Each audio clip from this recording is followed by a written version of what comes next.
Hi everyone, this is Chef Vikas Khanna and I'm shooting for the cover of GlobalSpa. Can't wait to share with you some amazing stories of my life.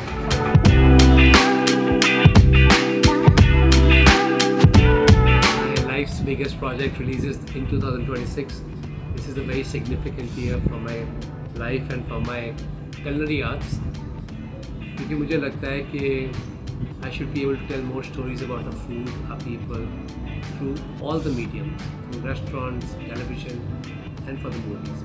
And I feel Imaginary Rain encompasses it all. It is such an important celebration of Indian food.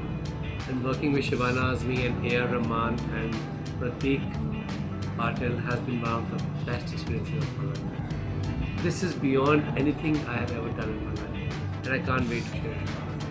Every time I cook something for my sister Radhika, she'll always say that, there's a gift in your hands. Everybody feels throughout the country that they're connected to you. Don't use this gift just to make business or empire. Make this to create a community. That will be your legacy. When she was alive, I never understood what she meant. But after she's not with me physically, I feel that her words had very strong gravity. Restaurant to sabhi khol sakte hain, but to create a home, or she would say unrestaurant yourself, because she's saying your bigger purpose, any stars, anything. And don't just raise your ship, you need to raise the waters. India rises in the world. Now I realize the meaning of those words. I feel I always call Bungalow is my temple. It's also my last restaurant in my career. We continue to invest on Indian chefs and restaurants. This is my personally run restaurant. And I feel that for me this is an expression more like a home. The way we celebrate India in the restaurant, in the heart of New York City. The way we create festivals, the way we correct generations through wisdom, through knowledge, through experience, through food, through flavors, through stories, through rituals. The moment you walk into the restaurant, in Shah Rukh Khan's words was like, every restaurant I visited before this seemed like a shop. This feels like a temple.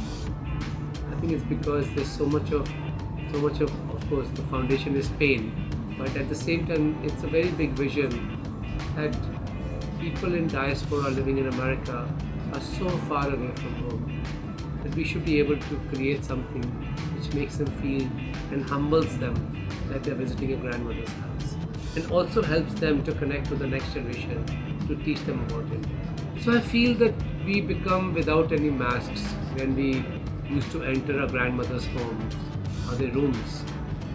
Something about their presence made us feel like she doesn't care about my school grades, she doesn't care about my success in my life, the money, the wealth. She only cares about me. I think Bungalow has created that effect in people, feeling that it's not just what, in Jeff Bezos' words, you don't visit Bungalow, you pay a pilgrimage to India when you come to this place. And वही बात मुझे लगती है कि has been embodied by anyone who travels through India, or people book their tickets once they get the reservation. For an Indian restaurant to have that level of reservations is almost, in my 41 years of career, I've never seen anything like that. I think that is what makes people feel that they want to participate, they want to be a part of the celebration. It celebrates their own history and ancestors. Tabhi when you see so many celebrities coming, decorating the restaurant, celebrating, cooking in the restaurant, doing everything, it's because they feel that they need to be a part of it. Like you want to be part of a grandmother's home.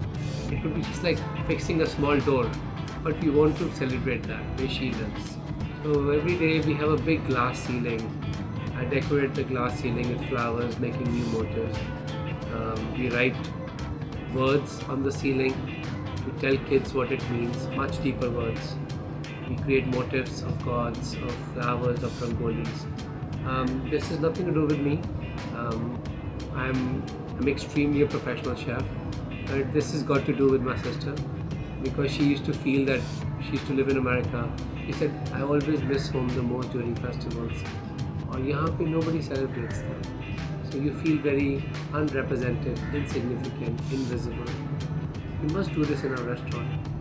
And I would ask her, Radhika, why do we need to celebrate festivals?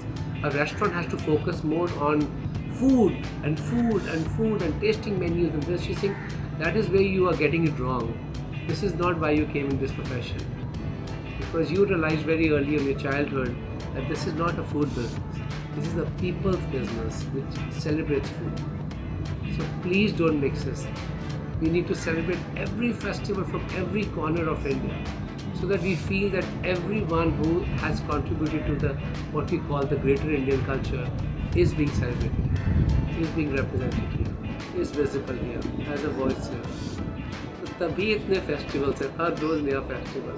So because I feel that God has given me a platform which is never seen before, something like that, where you could connect 3 generations who are living abroad under one thread. And that is why we wrote a book which I feel is so significant. It's published by DK Publishing, DK Books. And it is so significant because it is an illustration book which teaches kids how to understand Indian festival. How do you greet during this festival? What do you say during this festival? What does it symbolize? And what are the small foods of this festival? And there's some recipes which kids can make at home. So मुझे लगता है कि we need to create businesses which are bridges between generations, which is living legacy, because you introduce kids back to their parents and their grandparents in some way. It's very difficult for me to explain how I feel because I'm at the receiving end of all this love. And very soon my baby is going to be 2 years old.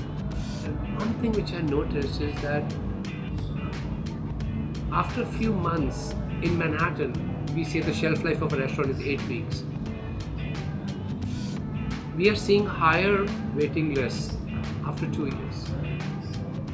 We are seeing that people are not just responding who are in tri-state, New York, New Jersey and Connecticut. We see that people are responding more around the country. If you read our emails, it will just crush your heart that why this restaurant means so much to the kids who are being raised in America. Some days it's very hard for me to be there and to receive so much of love and gratitude from kids, from people who are traveling. But also it's overwhelming for me. I'm a human being. Some days, so many nights I've cried standing in the dining room because people have told me story what this restaurant meant and what my journey of watching MasterChef for almost 2 decades on television with their grandparents who are no more, what that means that they loved you for being so honest and authentic about India. I think it's a very unique platform which I've been blessed with. Bungalow's menu keeps changing. We change it 4 to 6 months because I feel that I need to find ways to create more regional diversity in my kitchen.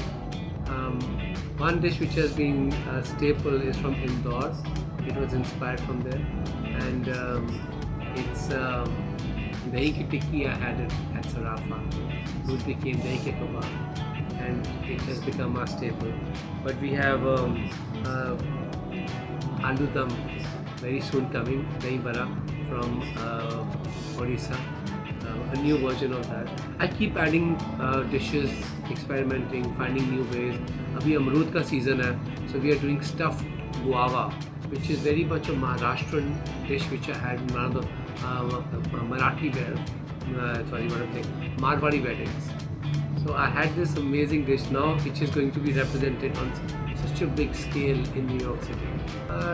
Ranveer is my lifeline, and Kunal is a very important part of my soul. Kunal has been with me from day one when I was called in to judge MasterChef back in 2011, and he's been one of the biggest support systems. A lot of people in America say, oh, you're going to India because you're excited to spend time with your brother, which is also true, that he's one of the main attractions for me to keep coming back to India. And I always say it's visiting mom and visiting Ranveer. They're 2 important parts of my rituals every year hosting MasterChef.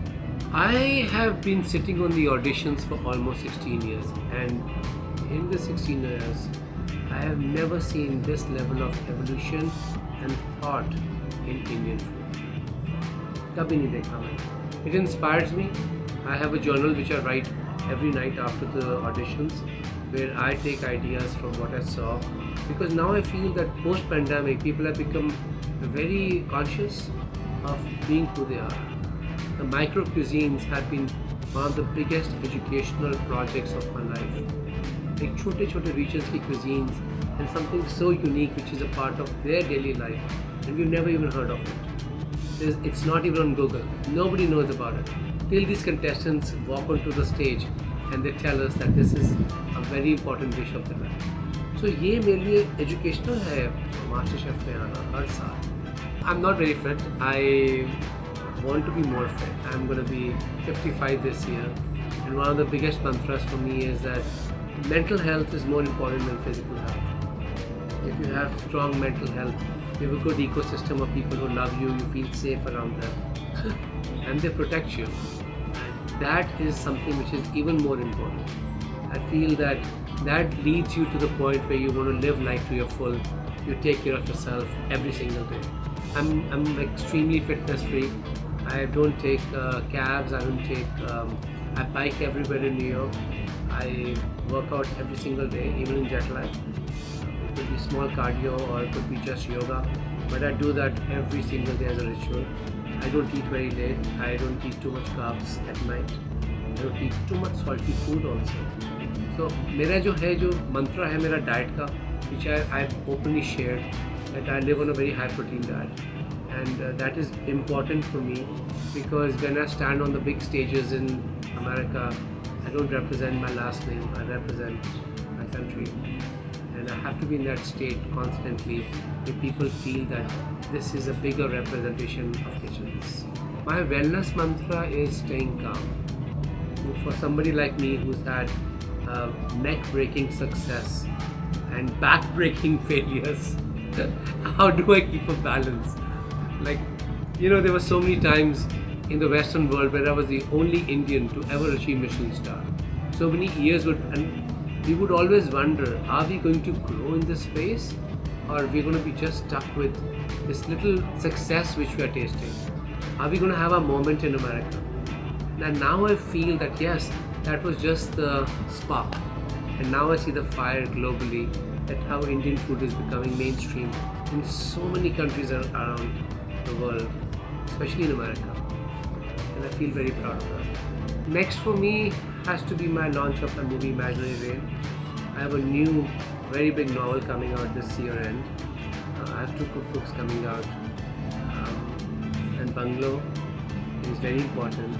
We have Kinara in the way, and I feel the biggest step which I would get into in 2026 has to be Bungalow Foods. In 2025 we saw a major success of Bungalow Food just with 3 sauces with Walmart, but that was one of the most historical collaborations I've ever done. And now I'm seeing that fire beginning to spread, and we do feel that we have to be in the center of this and make Indian food more interesting, innovative and accessible. And Bungalow Foods is going to be my biggest stamp and footprint on American food scene. One thing majorly which I love about GlobalSpa is diversity. Like, I've never seen 2 covers even having the similar energy, which a lot of magazines do.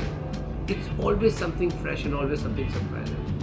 Secondly, I always love that GlobalSpa, it's not just an interview, it's something which is very close to my heart. I feel if I have to track back my journey, I have to look through the issues of GlobalSpa, how my life is evolving, how it's changing, how I'm understanding life on a much deeper level. Because it is all in these interviews, some might reflective for me. And third thing which I love about GlobalSpa is that how passionate they are of telling our stories to the world. I love that. As a storyteller, for me that's absolute music for my ears.